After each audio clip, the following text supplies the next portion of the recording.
मंत्री विश्वास सारंग ने कहा है कि वैक्सीन की पूर्ति के लिए हर संभव प्रयास किया जा रहा है।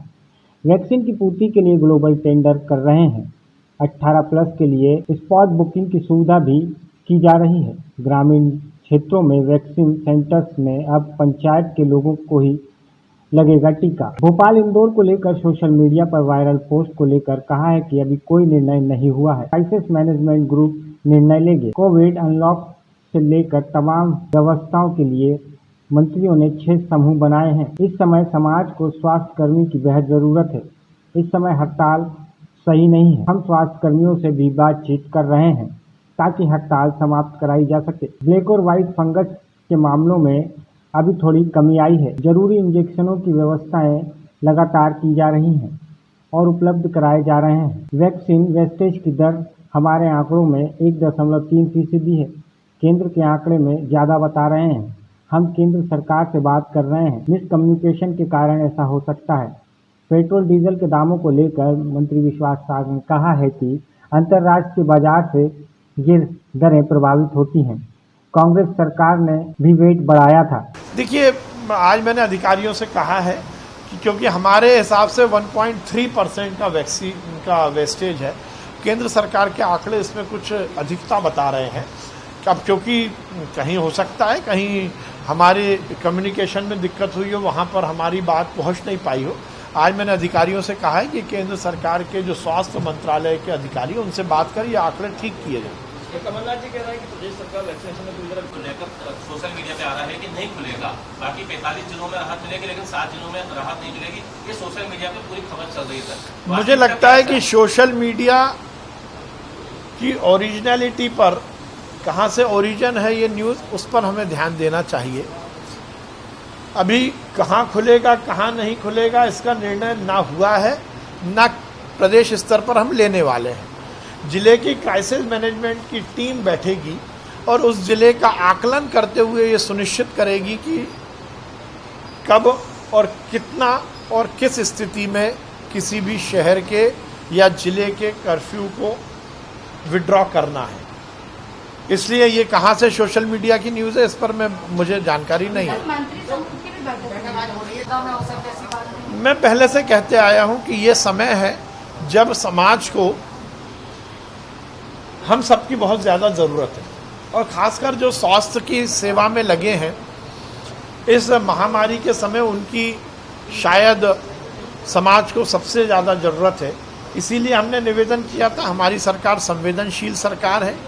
हमारी सरकार संवाद स्थापित करने वाली सरकार है। हमारी सरकार लोगों से बातचीत कर लोगों के कल्याण करने वाली सरकार है। इसलिए सभी हमारे स्वास्थ्य कर्मियों से मैं निवेदन करता हूं कि सरकार से बातचीत करें, अपनी समस्या का हल करें और हड़ताल ना करें। देखिए, ये हम सबके लिए प्रसन्नता की बात है या संतोष की बात है कि कोरोना की पॉजिटिविटी कम हुई है, परंतु म्यूकोरमाइकोसिस के केसेस आए पर उसमें भी थोड़ी सी हमें ऐसा लगता है कि कमी देखने को मिल रही है। हम उसका इलाज सुचारू कर रहे हैं। एम्फोटेरिसिन जो उसकी दवा है उसकी निश्चित रूप से कमी है पर उसका युक्तिकरण कर लोगों को दवा मिल सके इसकी भी सुचारू व्यवस्था की जा रही है। जिनकी सर्जरी हो गई है उनको अनिवार्य रूप से ये इंजेक्शन मिल जाए, इसका जरूर युक्तिकरण कर हम प्रयास कर रहे हैं। सर, केंद्र और राज्य सरकार को सत्पुटी दे लोगों को वैक्सीनेशन मिले वगैरह, पहले भी वहाँ गए थे, अब विभिन्न प्रक्रिया जा रहे हैं। कमलनाथ जी 2 महीने से कहा थे जब मध्य प्रदेश की जनता को जरूरत थी और महामारी में हाहाकार मचा था तब सब कांग्रेस के नेता एसी कमरे में बैठकर टीवी देख रहे थे, नेटफ्लिक्स पर पिक्चरें देख रहे थे, जब तो जनता के बीच नहीं आए, जब तो सड़क पर नहीं उतरे। अब महामारी का दौर कम हुआ तो नेतागिरी करने लगे। कमलनाथ जी, आपको 45-50 साल हो गए मध्य प्रदेश की जमीन पर राजनीति करते हुए।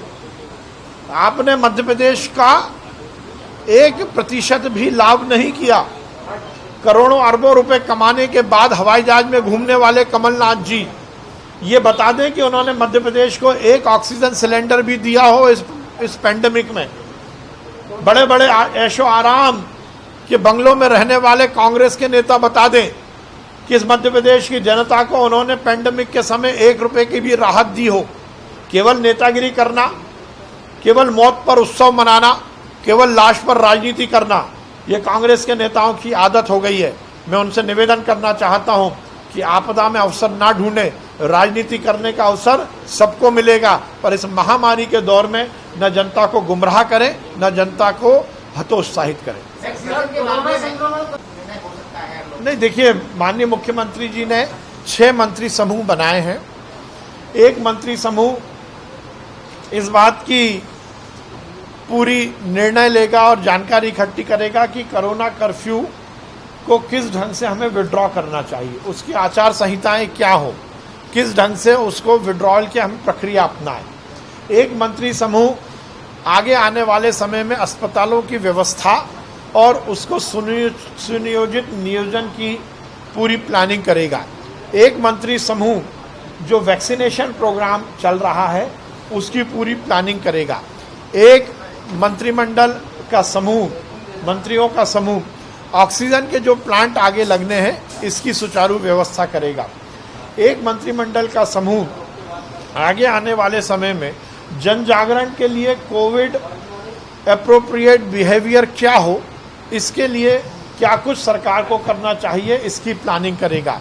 और आखिरी मंत्रिमंडल का समूह इस पूरे मामले का प्रचार प्रसार और जन जागरण किस ढंग से हो इसकी प्लानिंग करेगा। ऐसे 6 मंत्रिमंडल के समूह, मंत्रियों के समूह माननीय मुख्यमंत्री जी ने बनाए हैं, जो अलग अलग विषय पर विचार करेंगे, विशेषज्ञों से बातचीत करेंगे और फिर उसको इम्प्लीमेंट करेंगे। तो वैक्सीनेशन कमी को पूरा करने के लिए सरकार ग्लोबल टेंडर जारी करने जा रही है। माननीय मुख्यमंत्री जी ने ये निर्णय लिया है कि यदि कहीं भी वैक्सीन के इंपोर्ट की पॉसिबिलिटी होती है तो हम उसको एक्सप्लोर करेंगे और हम ये सुनिश्चित करेंगे कि यदि विदेशी वैक्सीन भी मध्य प्रदेश को मिल सके तो हम उसके लिए ग्लोबल टेंडर कर रहे हैं और ये सुनिश्चित कर रहे हैं कि ज़्यादा से ज़्यादा वैक्सीन को हम प्रोक्योर कर सकें। वैसे मध्य प्रदेश में हम सुचारू रूप से वैक्सीनेशन प्रोग्राम को कर रहे हैं। हमारा 45+ के वैक्सीनेशन प्रोग्राम के सभी स्थल पर वैक्सीन उपलब्ध है। GOI की तरफ से हमें जो वैक्सीन मिल रही है हम उसका पूरा युक्तियुक्तकरण कर हितग्राहियों को वैक्सीन लगा रहे हैं। हमारे हेल्थ वर्कर और फ्रंट लाइन वॉरियर के हमारे सेकेंड डोज भी सुचारू चल रहे हैं। 18+ के लिए हमने एक और सुविधा अब युवाओं को दी है। यदि कोई युवा स्पॉट पर आकर भी रजिस्ट्रेशन कराएगा तो उसकी सुविधा भी अब उसे मिलेगी। और जो अभी तक दिक्कत आ रही थी स्लॉट की, क्योंकि पहले केवल ऑनलाइन ही बुकिंग होती थी, अब स्पॉट बुकिंग भी होगी, जिससे जहां एक और हमारा वेस्टेज भी बचेगा तो उसके साथ साथ युवाओं को वैक्सीन लगाने का मौका भी मिलेगा। उसके साथ ही ये निश्चित किया गया है कि शहरों में तो हम ऑनलाइन ही रजिस्ट्रेशन करेंगे, पर ग्रामीण क्षेत्र में अब हम ऑफलाइन रजिस्ट्रेशन करेंगे। और जो हमारे वैक्सीनेशन के सेंटर हैं, वैक्सीनेशन के जो सेशन हैं ग्रामीण क्षेत्र में, वो एक पंचायत, जिस पंचायत में रहेंगे उसी पंचायत के लोगों को वहाँ वैक्सीन लगेगी।